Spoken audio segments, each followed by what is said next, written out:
now from the IBA at Winchester, engineering announcements for the radio and television trade.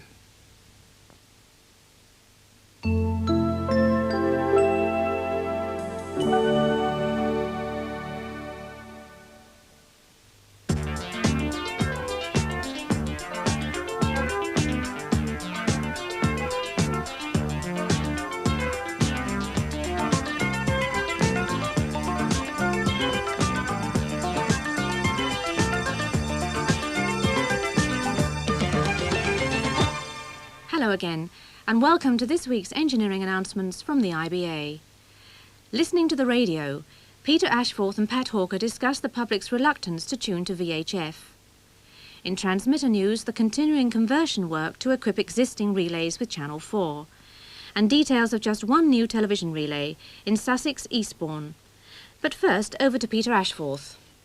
The IBA has just published some research on radio listening in this country, which has once again confirmed what we've suspected for some time, and that is that even these days, considerably more people listen on medium wave than on VHF. Now, of course, Pat, everybody agrees that VHF is generally speaking better for radio, and VHF radios have been around in the shops for years and years now. So why do you think there still is this great reluctance on the part of the public to use VHF? Well, it is a puzzling question because, as you say, VHF on the whole gives you much better sound and more consistent results. Now, there are snags with using VHF in car radios unless you have a very good radio set. On the other hand, for the domestic listening, which it still shows that the majority of domestic listening is on medium or long waves, there really is very much in favour of changing to VHF. Of course, you can't get stereo on medium wave, can you? And everybody agrees that stereo broadcasting is vastly superior. Well, that's true in a way, but of course quite a lot of people go for speech-oriented programming, and that doesn't really require stereo. But one of the figures we don't have is, in fact, is how many of the people who listen on VHF actually listen in stereo mode, and I suspect that it's a fairly small number. Let's get one thing absolutely right. Do the broadcasters, that's we, the IBA, do we prefer people to listen on VHF? Well, we obviously want them to get the best out of our programmes, and they will do that on the whole with VHF. But on the other hand, if they want to listen on medium waves, then we're quite happy to provide them with the medium wave transmissions. But nighttime interference tends to be very bad. There's also the medium wave sets, radio sets today, quite often give needless amount of interference and also tend to cut off the audio frequencies at a very low top level. Do you think there's anything the dealers could or should be doing here to encourage more people to listen on VHF? Well, it's up to the dealers certainly to show the purchaser, the customers, that he can get better results by listening on VHF.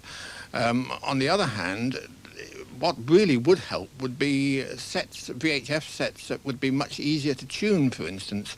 If only there were push-button sets without being very expensive sets, I'm sure this would encourage it, because there is no doubt that people tend to stick onto one station that they've got tuned in, and they don't like the tuning arrangements on many sets, both medium wave and VHF.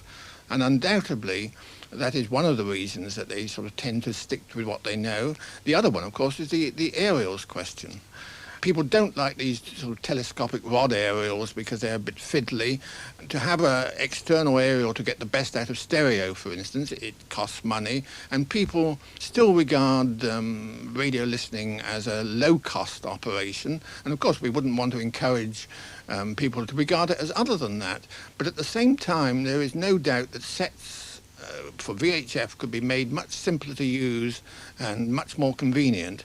It's reluctance on the part of the public to fiddle around with tuning buttons, trying to find stations. I think so. In the States, the question has arisen over the years that it was the younger listeners who got more used to VHF and have now formed the majority, and that the prospect was that as people grew up with VHF, so to speak, they would stay with it. And I think this probably will happen. There is still a gradual trend towards VHF listening in this country, which didn't come out terribly well in our survey, which unfortunately did show that something like 56% of all radio listeners in the home never used anything other than medium waves. Pat Hawker talking with Peter Ashforth. Transmitter news now, starting with special announcements. The Arctic weather, now affecting many parts of the country, has resulted in interruptions at some stations. In particular, yesterday, one maintenance team had to walk the last 3 miles through the snow to restore transmissions at Bluebell Hill in Kent. So do bear with us as we do our best to keep the networks running. Tomorrow in Cornwall, the main station at Redruth is planned to be on reduced power between 9 and 5 for maintenance work. And in Norfolk, the relay at Burnham is expected to be off tomorrow morning between 9 and 11 because of work by the Electricity Board.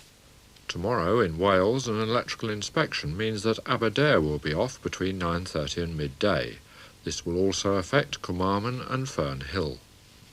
And in Scotland, Kenmore will be off tomorrow afternoon between 1 and 3:30 because of work by the Electricity Board. On Thursday, for the same reason, in Wales, Moylie Sant will be off between 9:30 and 12:30.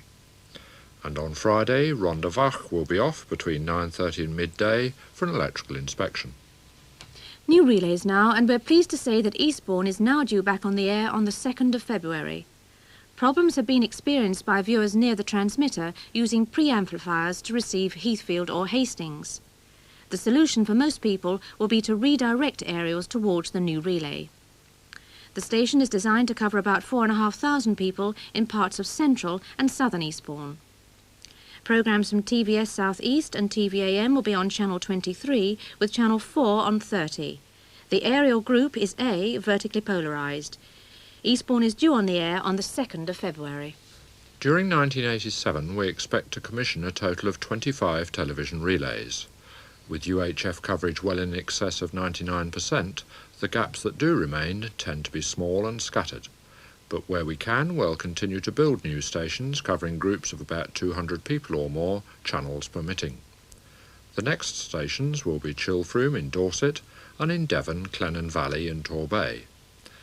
These are now expected to be ready in February. More details over the next few weeks. Channel 4 next, and 2 stations are due later this week. In Scotland, Kirkoswald on Channel 32 and New Cumnock on 50. Expected later in the month, in Cornwall, Looe on Channel 50 and Truro on 54. In Haverfordwest, Broadhaven with S4C on Channel 54, this relay delayed a little. And in Derbyshire, Chinley on 67, now due at the end of the month.